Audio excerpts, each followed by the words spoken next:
Sur cette grande place, un char hors service fait office de monument. Bienvenue à Bani Walid, la ville des inconditionnels du colonel Kadhafi. Au sol, des restes d'obus et des tubes de mortier s'amoncellent. Ils témoignent de la résistance acharnée au nouveau régime venu remplacer le chef d'État libyen en 2011. Nous, à Bani Walid, nous sommes une société tribale liée par des pactes que nous avons conclus en 2011 avec le leader Muammar Kadhafi, qui a donné lieu à une résistance historique contre un changement voulu, selon nous, par les forces étrangères. Nous ne pouvons pas soudainement adopter une position différente et soutenir d'autres régimes émergents. Vaste oasis à 170 km au sud-est de Tripoli, Bani Walid est un fief de la tribu des Warfala. Depuis 10 ans, rien ne semble avoir changé dans cette ville assoupie qui compterait pourtant 100 000 habitants.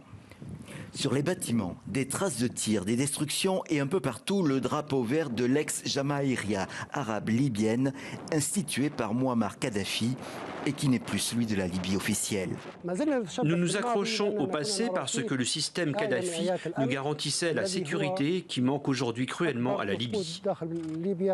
De fait, les 10 ans écoulés depuis la chute du régime n'ont pas apporté grand-chose aux Libyens. Le pays est divisé, appauvri. Mais après des années d'affrontements entre camps ennemis, un gouvernement de transition a finalement été mis sur pied en mars dernier. Il annonce une élection présidentielle pour le 24 décembre prochain. Pour les habitants de Bani Walid, le choix est fait. Si Muammar Kadhafi n'est plus, il reste son fils Saif al-Islam. Celui-ci a annoncé qu'il pourrait se présenter à l'élection de décembre. Bani Walid tient son candidat.